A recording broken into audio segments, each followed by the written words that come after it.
Hello everyone, it's Old Guardian here.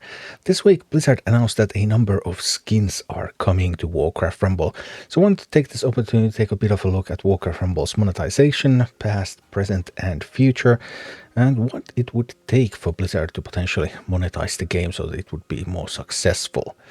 But the miniskins are definitely something that Blizzard is doing now. Miniskins are coming, so Arthas will be the first leader with skins. There's going to be a Prince Arthas model, and then there's going to be the Lich King model itself, and the Lich King recolors as well. There will be multiple recolors of the Lich King model, and a unique Prince Arthas model.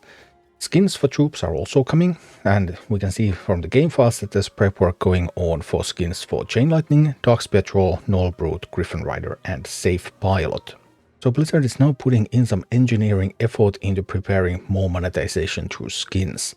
Blizzard has monetized Warcraft Rumble through skins before, because there have been various kobold variants, and then there have been tower skins. These have been sold in the shop, but now there's also going to be leader skins and troop skins. So the engineering effort kind of shows that Blizzard believes that this could be an avenue for them to generate additional revenue from Rumble. And they have tried a few things with Rumble before. First of all, they really started selling progress and power. It was quite pay to win when it started. Then there were the Kobold and Tower cosmetics very early on as well. Time-limited minis using fear of missing out is a more recent thing that started in October last year. Then incentives to build a wider collection with the mythic event requirements. That's a really new thing. That's from this month. And then leader and troop cosmetics that are now coming. The early days of Rumble were quite a failure for Blizzard. The game initially got a lot of attention, but that dropped like a stone.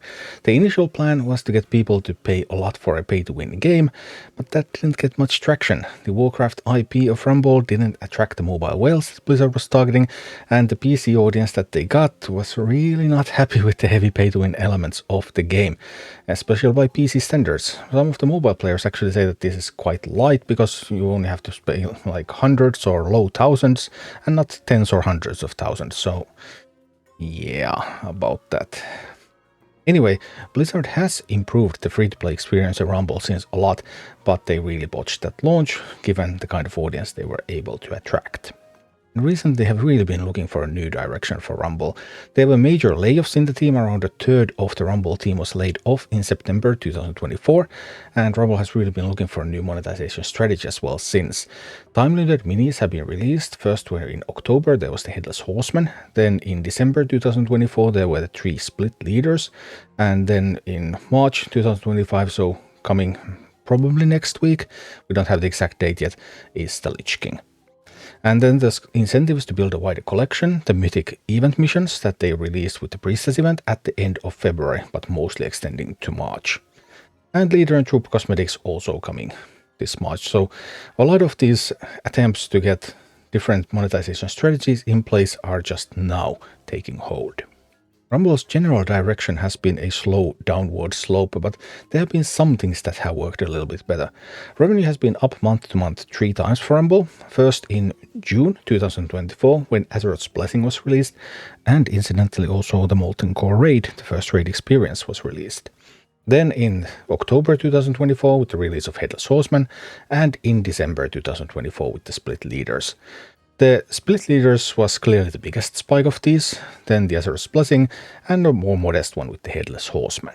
As for the mythic event missions that debuted with the Priestess event at the end of February, mostly extending into March, there was a smaller uptick in revenue, but nothing close to really what was pulled by the Split Leaders or by Azeroth's Blessing. While we see these spikes in the timeline, it's important to also think about, okay, what does this data really mean? Like, why do people buy Azeroth's Blessing? Azeroth's Blessing, when it was introduced, suddenly a spike of income for Warcraft Rumble.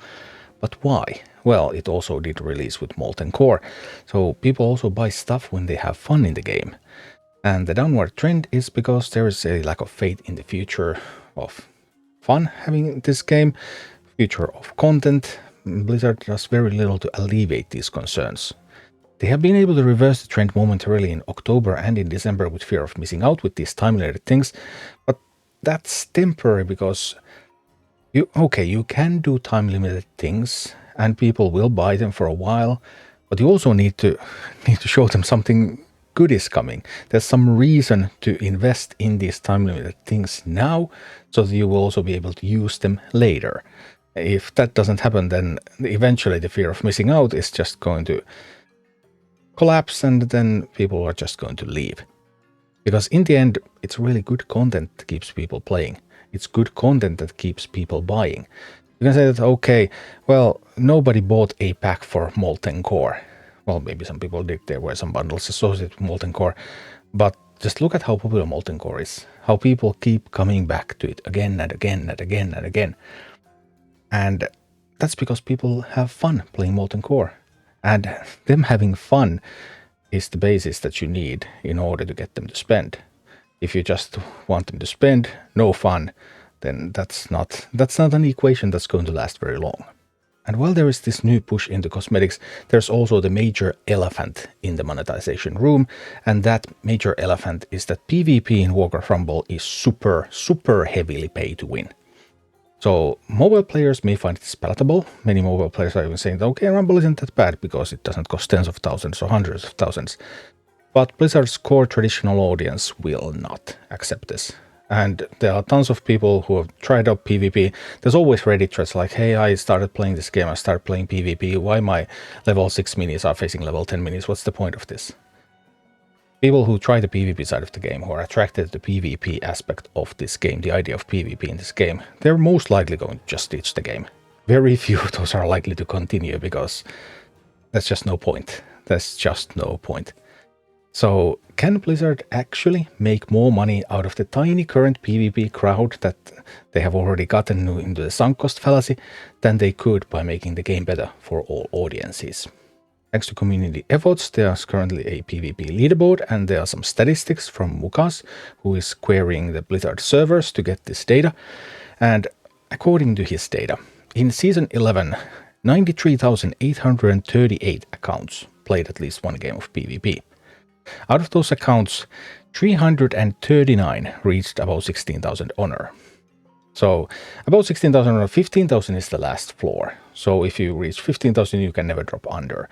So 16,000 is pretty much what you would consider that these people are trying to compete in the game, to an extent anyway. There's also rewards nowadays for top 100, so I'm not even sure if everyone in 16,000 is really competing, but that's like the very lowest limit that you could consider to be competing, because you need to reach over 17,000 to get into the top 100, and 16,000, 17,000 is of course still a long way.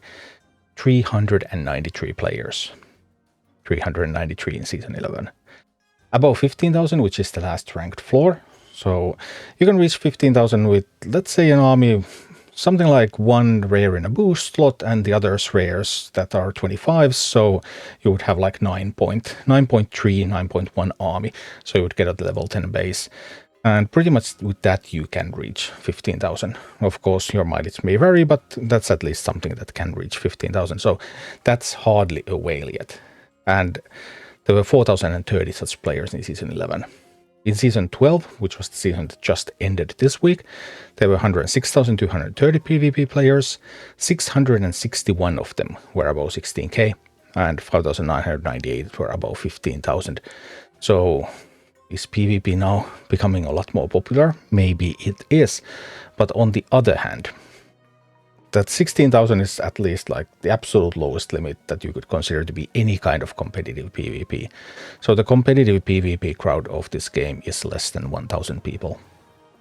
Substantially less than 1,000 people. Is that the crowd that you want to monetize? Do you think you're able to grow that crowd so that there will be room for monetizing? There isn't. This PvP barrier to entry has been a tremendous failing strategy. So Blizzard has now been expanding the scope of monetization they have for Rumble, and it might work. They have cosmetics. They have early access to minis, like minis don't come to the grid on the season they're introduced. That has been there since the beginning. They added time-limited access to minis with the Headless Horseman, with the Split Leaders, with upcoming Arthas. They have the Arclight Booster, and then they have the Azeroth's Blessing, booster from the start and blessing from June 2024. Booster being a single purchase that gives you benefits in the game, and blessing being a subscription type for €5 a month. And then they have this new idea of favoring wide collections with the mythic missions, so that you would have lots of minis that you can build your teams from. So this kind of monetization package could work. I would even argue that they could ditch some of the fear of missing out, and they would be able to do cosmetics, white collections, booster blessing style, and it might be even better, but Blizzard is unlikely to see it that way. But there are still a couple of obstacles for Rumble's success. The current PvP crowd is simply not large enough to warrant the pay-to-win approach to PvP, and the PvP is not going to grow large as long as the pay-to-win approach is in place. So Blizzard will need to take 2 more steps. First would be to move more towards mid-range monetization, tear down the top part of the paywall, make PvP a lot more accessible, so that people would actually want to play PvP, and there would be people who would come to this game and stay in this game for PvP, because right now there aren't. If we're talking about a competitive player base of 600 people, that's like 15 times the Rumble team. Every Rumble dev is building this game for 15 people. So. And they also need to provide more meaningful content to look forward to, including new raids, because they have been riding on the existing content and they can only do so for so long. And even these time-limited leaders, even the mythic event missions, these are something that you can throw out there and they will sustain you for a while, but they will not sustain for the long term unless there are long-term plans for the game. So yeah, their current monetization approach could work. I would argue that it could be even better with time-limited minis just teaching that fear of missing out idea and being more fair, because sometimes being more fair also results in being financially more successful. And they really need to provide more meaningful content to look forward to. They need more long-term planning, and they definitely need new, like this big ticket content like raids, because that is what people are coming back for. But we'll see. Blizzard has taken a lot of steps. Like what they started with Rumble was an absolute disaster because they had read the room so wrong. They had such terrible assumptions about who are the people who are going to play this game and what are they willing to pay. They have been trying to remedy that, but they are still reluctant to let go of some of the aspects. And sometimes if you just let go of some of those faulty assumptions that you had at the start, you just might end up with a much better product. Thank you for watching. Click like and subscribe if you enjoyed this, and a special thanks to all of my Patreon supporters, YouTube members and Twitch subscribers who make all of these videos possible.